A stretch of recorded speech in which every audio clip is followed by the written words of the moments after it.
तो व्यंजन के मुख्यतः 4 प्रकार होते हैं। पहला है स्पर्श व्यंजन, दूसरा अंतस्थ व्यंजन, दूसरा उत्क्षिप्त व्यंजन और चौथा ऊष्म व्यंजन। पहला नंबर है स्पर्श व्यंजन।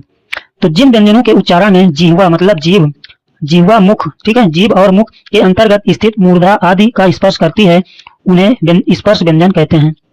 जिह्वा और मुंह को स्पर्श मतलब छूती है तो उन्हें स्पर्श व्यंजन कहते हैं। ये व्यंजन वर्णों में होते हैं अतः इन्हें वर्गीय व्यंजन भी कहा जाता है। किसे वर्गीय व्यंजन कहते हैं? स्पर्श व्यंजन को।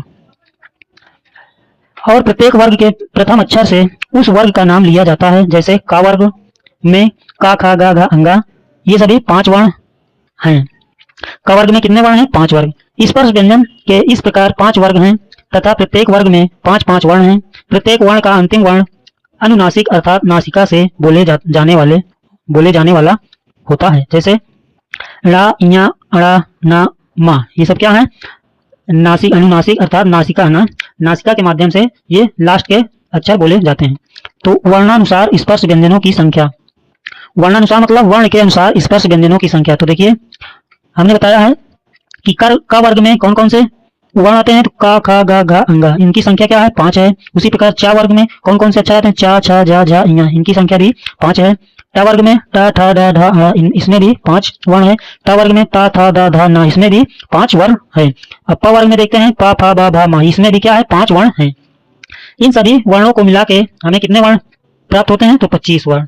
समझ में आया? तो कोई पूछ ले, बताइए स्पर्श व्यंजन में कितने वर्ण होते हैं? तो 25 वर्ण। पूछ ले कि स्पर्श व्यंजन में कितने वर्ग होते हैं? तो 5 वर्ग होते हैं। का वर्ग, चा वर्ग, टा वर्ग, ता वर्ग, पा वर्ग। समझ में आया? कोई पूछ ले कि बताइए टा वर्ग में कौन कौन से वर्ण हैं? तो टा, ठा, डा, ढा, अड़ा, इसमें से कोई भी पूछ सकता है। का वर्ग पूछ सकता है, पा वर्ग, ता वर्ग। समझ में आया? तो इसके आगे देखते हैं अब उच्चारण स्थान के अनुसार इन वर्णों का वर्णानुसार नाम भी है। समझ में आया? कह रहा कि उच्चारण स्थान के अनुसार यानी बोलने के अनुसार इन वर्णों का वर्णानुसार नाम भी है, वर्ण के अनुसार नाम भी है। जैसे कंठ है, कंठ गले के प्रयोग से बोले जाने वाले वर्ण कौन से हैं? क वर्ग के वर्ण हैं। ये सभी हमें कहाँ से बोलते हैं? क वर्ग के वर्ण को कहाँ से बोलते हैं? कंठ से। ठीक है, ये सभी 5 वर्ण को हम कंठ के द्वारा बोलते हैं। उसी प्रकार दूसरे नंबर पे तालव्य वर्ण, तालव्य मतलब तालु के प्रयोग से बोले जाने वाले वर्ण चा वर्ग के वर्ण है। ठीक है, तालव्य मतलब तालु से। ठीक है, ये चा वर्ग के 5 वर्ण तालु से बोले जाने वाले वर्ण कहलाते हैं। उसी प्रकार अगला है मूर्धन्य। मूर्धन्य मतलब मूर्धा के प्रयोग से उच्चारित होने वाले वर्ण कौन कौन से हैं? टा वर्ग के हैं। इसमें भी कितने वर्ण हैं? 5 वर्ण हैं। समझ में आया? उसी प्रकार दंत मतलब दांत के प्रयोग से उच्चारित किए जाने वाले वर्ण टा वर्ग के हैं। टा वर्ग में भी 5 वर्ण हैं। पांचवा ओष्ठ, ओष्ठ मतलब ओठ, ओठों के प्रयोग से उच्चारित होने वाले वर्ण पा वर्ग के वर्ण हैं। पा वर्ग में भी हमारे 5 वर्ण हैं। समझ में आया? चला क्या है? अंतस्थ व्यंजन, स्वर और व्यंजन के मध्य में स्थित व्यंजन अंतस्थ व्यंजन कहलाते हैं। समझ में आया? यहाँ क्या कह रहा है कि स्वर और व्यंजन के मध्य मतलब बीच में स्थित व्यंजन अंतस्थ व्यंजन कहलाते हैं। इन स्वरों का उच्चारण बहुत कम प्रयोग से ही हो जाता है। जैसे या, रा, ला, वा। ठीक है, ये हमारे क्या है? अंतस्थ व्यंजन। कोई पूछे कि बताइए अंतस्थ व्यंजन की कितनी संख्या है? तो 4 है। समझ में आया? कोई पूछे कि बताइए अंतस्थ व्यंजनों की संख्या कितनी है? तो 4 है। या, रा, ला, वा। आगे देखते हैं ग नंबर उत्क्षिप्त व्यंजन। उत्क्षिप्त व्यंजन जब जीवा मतलब जीव पीछे की ओर जाकर आगे आए और आगे की ओर गिरे तो उसे उत्क्षेपण कहते हैं और इस प्रकार उच्चारित होने वाले व्यंजनों को उत्क्षिप्त व्यंजन कहते हैं। ये व्यंजन हिंदी वर्णमाला में निर्मित वर्ण हैं। इनका प्रादुर्भाव डा और ढा से हुआ है। ये वर्ण हैं ड़ा और ढा। उत्क्षिप्त व्यंजन कितने हैं? 2 हैं। कौन कौन से? ड़ा और ढा। समझ में? अगला देखते हैं ऊष्म व्यंजन। इनके उच्चारण से घर्षण होता है, घर्षण से ऊष्मा निकलती है अतः इन्हें ऊष्म व्यंजन कहा जाता है। ये इनकी भी संख्या क्या है? 4 है। सा, शा, शा, हा। समझ में आया? कह रहा है कि इनके उच्चारण में घर्षण मतलब रगड़, घर्षण मतलब क्या होता है? रगड़ना या रगड़ने से क्या होता है? गर्मी पैदा होता है। ऊष्मा को क्या बोलते हैं? गर्मी निकलती है, उन्हें ऊष्म व्यंजन कहते हैं। इनकी संख्या 4 है। सा, सा, शा, हा। समझ में आया? चलिए आगे देखते हैं संयुक्त व्यंजन या वर्ण संयोग। संयुक्त व्यंजन या वर्ण संयोग। तो संयुक्त व्यंजन किसे कहते हैं? देखते हैं। कुछ व्यंजन 2 या 2 से अधिक व्यंजनों के योग से बने होते हैं। जैसे छा अक्षर या छा वर्ण किस वर्ण से मिलकर बना है? का, धन, शा, धन, आ। ठीक है, छा से छतरी वाला छा 3 वर्णों से मिलकर बना है। उसी प्रकार त्रा से त्रिशूल, ता, रा और आ से बना है। फिर उसके बाद ज्ञा से ज्ञानी देखिए, जा और इया और आ इन तीनों वर्णों से मिलकर बना है। आगे कुछ व्यंजनों को सुविधा के अनुसार मिलाया जाता है। सुविधा मतलब शब्द बनाने के लिए। जैसे हमें विद्यालय लिखना है तो विद्यालय में हमें ये वाला धा लिखना है, तो इस धा को लिखने के लिए हमें 3 वर्णों की आवश्यकता होती है। जैसे दा, धन या धन, आ, इन तीनों वर्णों से मिलकर ये ध्या बना है। उसी प्रकार विद्वान लिखना है तो द हमें चाहिए, तो द भी हमें 3 वर्णों से मिलकर बनता है। उसी प्रकार क्र हमें चाहिए तो क्र भी हमें 3 वर्णों से मिलकर बनता है। क्री हमें चाहिए तो क्री हमें 2 वर्णों से मिलकर बनता है, का और री से। इसके आगे देखते हैं द्वित व्यंजन किसे कहते हैं। कोई पूछ ले बताइए द्वित व्यंजन किसे कहते हैं, तो इसे देखते हैं। जब एक ही व्यंजन 2 बार लगातार प्रयोग किया जाता है तो उसे द्वित व्यंजन कहते हैं। समझ में आया? यहाँ कह रहा है कि जब एक ही व्यंजन 2 बार लगातार प्रयोग किया जाता है तो उसे द्वित व्यंजन कहते हैं या कहलाता है। जैसे का धन उ धन ता फिर धन बड़ा आ। जैसे यहाँ पे ये सब वर्ण मिलकर क्या बना है, कुत्ता। तो कुत्ता में देखिए ये 2 वर्ण क्या है, लगातार आए हैं ना, तो इसी को हमें क्या बोलते हैं हम, द्वित व्यंजन। यानी जो भी वर्ण एक साथ 2 बार लगातार आए उसे द्वित व्यंजन कहते हैं।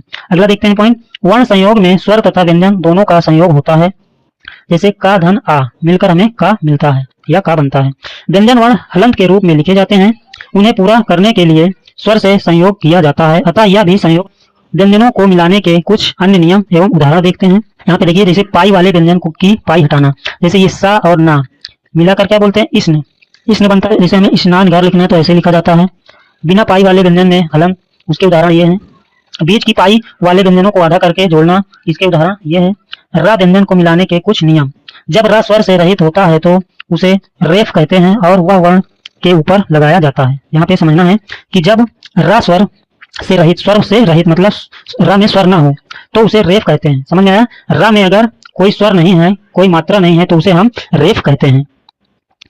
वर्ण के ऊपर लगाया जाता है, यानी रा को वर्ण के ऊपर लगाया, किसी अक्षर के ऊपर लगाया जाता है। इसी प्रकार यहाँ देखते हैं, जैसे गा धन आ धन रा धन वा धन आ, ये सभी वर्ण मिलकर क्या बनता है, गर्व। एक शब्द बनाता है गर्व। यहाँ पर ये रा क्या है, ऊपर लग गया, देखिए वा के ऊपर लग गया, तो समझ में आया? इसी प्रकार ये सब उदाहरण दिया गया है, देख लीजिए। दूसरा उदाहरण है, रा से पहले कोई स्वर रहित व्यंजन हो तो रा वर्ण के नीचे लगाया जाता है। यहाँ पे समझना है, कह रहा है कि रा से पहले कोई स्वर रहित व्यंजन, स्वर रहित मतलब स्वर ना हो तो वर्ण के नीचे रा लगाया जाता है। जैसे मान लो हमें प्रश्न लिखना है, प्रश्न लिखा है तो प्रश्न के पहले हमें क्या है, कोई भी स्वर नहीं है तो हमें नीचे रा को लगाना है। ट तथा ड के साथ रा का प्रयोग, देखिए नीचे टक लिखना है तो ये नीचे लग गया ना।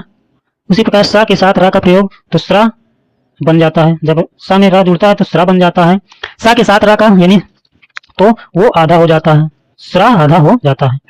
ऐसे इसको ऐसे भी लिख देते हैं, जैसे स्रोत लिखना है तो ये स्रोत हो गया, इसमें ओ की मात्रा, स्रोत लिखना तो रा यहाँ नीचे आ जाता है। समझ में आया? चलिए अगला पॉइंट, उच्चारण और वर्तनी। वर्णों को बोलने को उच्चारण तथा लिखने को वर्तनी कहते हैं। समझ में आया? कह रहा है कि वर्णों को बोलने को क्या कहते हैं, उच्चारण कहते हैं, तथा वर्णों को लिखने को क्या बोलते हैं, वर्तनी। समझ में आया? वर्णों को उच्चारण मतलब बोलने को क्या बोलते हैं, उच्चारण कहते हैं, तथा वर्णों को लिखने को वर्तनी कहते हैं।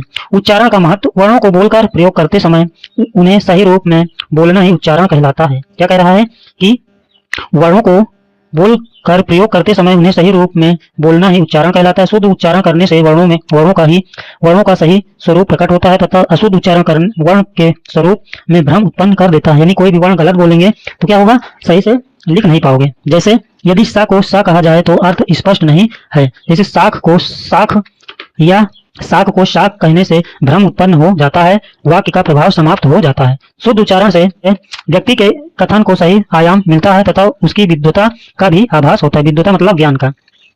वर्तनी की महत्ता, वर्तनी शब्द का शाब्दिक अर्थ लेखन विधि है। वर्तनी शब्द का अर्थ क्या है, लेखन विधि है। वर्णों का सही एवं शुद्ध प्रयोग वर्तनी में निखार लाता है तथा अशुद्ध वर्तनी दोष को जन्म देता है। दोष मतलब गलती। यदि हम प्राण को प्रण लिखें तो उसको दोषपूर्ण ही कहा जाएगा, यानी गलती कहा जाएगा, तथा वह शब्द भी अपना अस्तित्व खो देगा। यानी जो प्रण है वह अपना अस्तित्व खो देगा, यानी वो खो जाएगा। प्रण की जगह पर हम प्रण लिखना शुरू कर देंगे। उच्चारण एवं वर्तनी की अशुद्धता एवं शोधन के नियम है।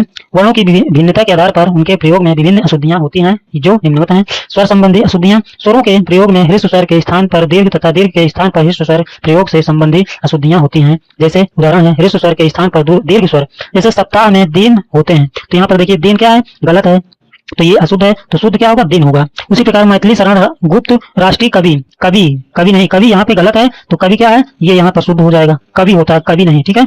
उसी प्रकार 5 रुपए, तो यहाँ पे रुपए गलत है, तो यहाँ पे रुपए होगा, लेकिन यहाँ पे रुपए होता है, ये सही हो जाएगा। आगे देखते हैं, इसके आगे देखिए, दीर्घ के स्थान पर ह्रस्व, ह्रस्व मतलब छोटा, दीर्घ मतलब बड़ा। तो यहाँ दीपावली का धार्मिक पर्व है। दीपा नहीं होता, दीपावली होता है, बड़ी दी, ठीक है। ये सीता होता है, सीता नहीं होता, ये सीता हो गया। रामू होता है, रमू नहीं होता है, तो ये रामू। आधे अक्षर स्वर रहित वर्ण का पूरे रूप में प्रयोग।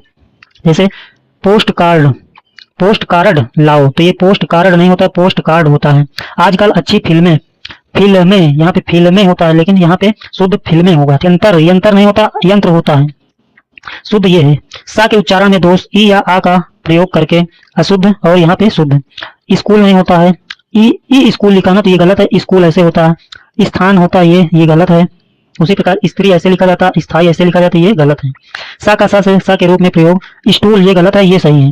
स्टेशन ये भी गलत है, ये सही है। स्वाद ये गलत है, ये यहाँ सही है। स्वार्थी ये भी गलत है, ये सही है। इसके व्यंजन संबंधी अशुद्धियां, रा के प्रयोग संबंधी अशुद्धियां, तो देखिए यहाँ पे अशुद्ध है, ये शुद्ध है। तो यहाँ पर लिखा कार्यक्रम, ये गलत लिखा, ये सही लिखा। प्रणाम, ये परिणाम लिखा है, परिणाम शुद्ध होता है, परिणाम गलत होता है। यहाँ पे आशीर्वाद देखिए, आशीर्वाद यहाँ गलत है, तो ये वाला शुद्ध है। यहाँ पर ग्रह कार्य गलत है, ये गृह कार्य होता है। समझ में आया? चलिए यहाँ पे देखते हैं संयुक्त व्यंजन संबंधी अशुद्धियां। देखो कच्चा होता है, यहाँ कच्चा लिखा, लेकिन ये कच्चा शुद्ध, ये ऐसे होता है। ज्ञान यहाँ गलत है, ज्ञान ये शुद्ध है। संवर्ग ये गलत है, सर्वज्ञ ऐसे होता है, ठीक है, ये गलत है। प्राण ये यहाँ गलत है, प्राण होता है, प्राण नहीं होता, प्राण। परीक्षा यहाँ गलत है, ये शुद्ध है, परीक्षा। क्षण, क्षण नहीं होता, क्षण होता है। अल्पज्ञाता, अल्पज्ञाता नहीं, अल्पज्ञाता, ठीक है। योग यहाँ गलत है, योग यज्ञ ऐसे होता है। उसी प्रकार सा और सा में प्रयोग में शुद्ध और अशुद्ध, यहाँ पे शुद्ध अशुद्ध दिया, तो देखिए नमस्कार ये गलत है, ये सही है। सुस्वागतम यहाँ गलत है, ये सही है।